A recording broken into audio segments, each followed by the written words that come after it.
Assalamualaikum warahmatullahi wabarakatuh. Di sini saya akan mempresentasikan metodologi penelitian dengan judul penelitian saya yaitu dampak COVID-19 terhadap pembelajaran bahasa Indonesia di kelas 3 SDN 02 Jaten dengan saya yaitu Taufik Nur Hidayah NIM 183141020. Nah, untuk mempersingkat waktu langsung saja ya. Bab 1 pendahuluan. Nah, di bab 1 pendahuluan ini yang paling pertama yaitu latar belakang masalah. Latar belakang masalah pada penelitian ini yaitu kendala atau masalah yang menghambat terlaksananya efektivitas pembelajaran daring bahasa Indonesia maupun mapel lainnya. Nah, rumusan masalah dari penelitian ini yaitu dampak COVID-19 terhadap pembelajaran bahasa Indonesia di kelas 3 SDN 02 Jaten. Nah, yang selanjutnya yaitu tujuan dan manfaat penelitian ini. Tujuan dan manfaat penelitian ini yang pertama bagi sekolah dapat menambah wawasan dan mendorong kinerja guru dalam meningkatkan kinerja guru. Nah, yang kedua, bagi guru dapat menambah wawasan dan mendorong untuk lebih meningkatkan motivasi peserta didik. Nah, yang ketiga, bagi peserta didik dapat meningkatkan motivasi belajar siswa. Yang keempat, bagi mahasiswa dapat menambah khazanah keilmuan dalam bidang pendidikan serta sarana untuk menerapkan ilmu yang diperoleh di bangku perkuliahan. Nah, yang selanjutnya yaitu bab 2. Nah, di bab 2 ini yaitu kajian pustaka. Yang paling pertama yaitu landasan teori. Nah, landasan teori ini yang pertama pengertian efektivitas pembelajaran. Efektivitas pembelajaran diartikan sebagai tolak ukur keberhasilan dari sebuah proses pembelajaran antara siswa dengan siswa atau siswa dengan guru dalam mencapai tujuan pembelajaran. Nah, yang kedua, pembelajaran daring. Nah, pembelajaran daring atau yang lebih dikenal dengan nama online atau learning merupakan pembelajaran yang dilakukan dengan bantuan internet ataupun jaringan. Nah, yang ketiga, pembelajaran bahasa Indonesia ini akan membahas tiga poin, yaitu pengertian pembelajaran bahasa Indonesia, tujuan pembelajaran bahasa Indonesia, ruang lingkup pembahasan bahasa Indonesia. Nah, yang pertama yaitu pengertian pembelajaran bahasa Indonesia. Nah, pembelajaran bahasa Indonesia dapat diartikan sebagai proses belajar mengajar yang bertujuan untuk meningkatkan kemampuan siswa dalam menguasai keterampilan berbahasa, yaitu menyimak, berbicara, membaca, ataupun menulis. Nah, yang kedua yaitu tujuan pembelajaran bahasa Indonesia. Nah, yang pertama yaitu berkomunikasi secara efektif dan efisien, baik lisan maupun tulisan. Yang kedua, menghargai dan bangga menggunakan bahasa Indonesia sebagai bahasa persatuan.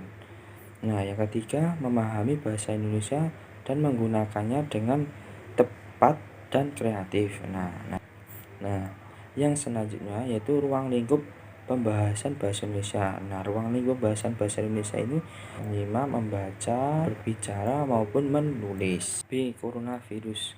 Coronavirus adalah sebuah virus yang menyebabkan penyakit dari gejala ringan sampai yang berat.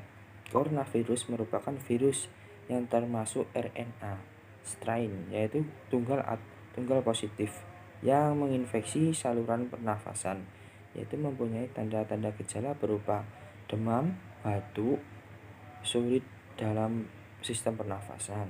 Nah, C. Kajian pustaka. Dalam menyusun skripsi kualitatif ini, peneliti mencari informasi dari penelitian terdahulu dengan judul skripsi yang relevan dengan perbandingan baik dari segi kekurangan maupun kelebihan.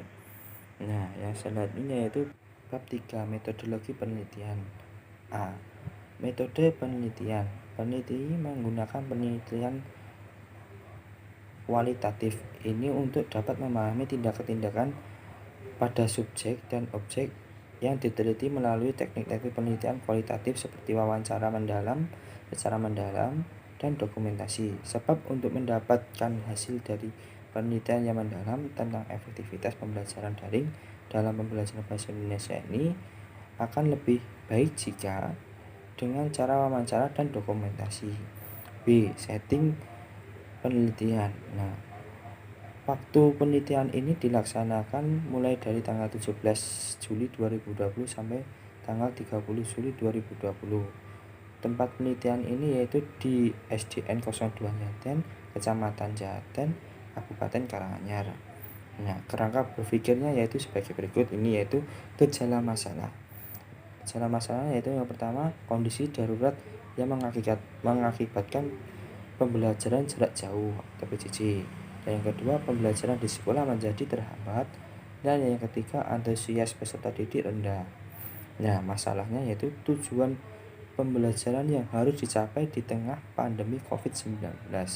Solusi dari masalah tadi yaitu guru melakukan pembelajaran daring melalui aplikasi WAG, Google Classroom maupun Zoom. Nah, hasil dari gejala masalah solusi itu yaitu hasilnya yaitu guru dan peserta didik dapat melaksanakan pembelajaran bahasa Indonesia meski adanya kebijakan pembelajaran jarak jauh atau PJJ. Nah, di populasi penelitian, menurut Ari Kunto, populasi adalah keseluruhan objek penelitian. Penelitian hanya dapat dilakukan bagi populasi terhingga dan subjeknya tidak terlalu banyak. Nah, populasi dalam penelitian ini yaitu adalah siswa kelas 3 SDN 02 Jaten. E. Sampel penelitian. Nah, pada sampel penelitian ini teknik pengambilan sampel menggunakan probability sampling dengan sampel random. Sampling yaitu pengambilan sampel secara acak dari populasi karena populasi dianggap homogen. Oleh karena itu, peneliti mengambil sampel yang akan diteliti yaitu siswa kelas 3 SDN 02 Jaten yang terdiri dari siswa, wali murid, guru, dan kepala sekolah. F. Teknik pengumpulan data. Teknik pengumpulan data ini yaitu dapat dilakukan dengan cara wawancara dan dokumentasi. G. Instrumen pengumpulan data. Nah, pada instrumen pengumpulan data ini peneliti menyiapkan beberapa pertanyaan untuk ditanyakan kepada kepala sekolah, guru, wali murid kelas, dan siswanya. Di bab 4, paparan data analisis. A. Efektifan pembelajaran daring dalam pembelajaran bahasa Indonesia di kelas 3 SDN 02 Jaten. Nah, pada penelitian ini peneliti mengajukan pertanyaan kepada narasumber yang berisi poin-poin yaitu sebagai berikut. Yang pertama, keefektifan pembelajaran daring dalam pembelajaran bahasa Indonesia di kelas 3. Nah, yang kedua, kelebihan dan kekurangan pembelajaran daring dalam pembelajaran bahasa Indonesia di kelas 3 SDN 02 Jaten. Yang ketiga, bidang yang diperbaiki agar pembelajaran daring berjalan lebih baik lagi. Nah, B. Analisis data. Hasil dari wawancara tadi yang telah diajukan kepada narasumber diolah dan disimpulkan. Nah, poin-poinnya tadi yaitu seperti keefektifan pembelajaran daring, yang kedua kelebihan dan kekurangan pembelajaran daring, dan yang ketiga bidang yang harus diperbaiki.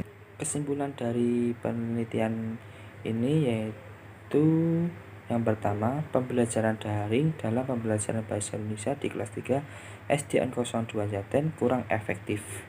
Pembelajaran daring pada kelas rendah atau tingkat sekolah dasar seperti sebuah keterpaksaan yang mau tidak mau harus dilakukan oleh guru dan siswa. Pelaksanaan pembelajaran daring dalam pembelajaran bahasa Indonesia di kelas 3 SDN 02 Jaten kurang efektif karena pada pelaksanaannya siswa hanya diberikan tugas oleh guru, sehingga guru pun tidak mengetahui apakah siswanya paham atau tidak.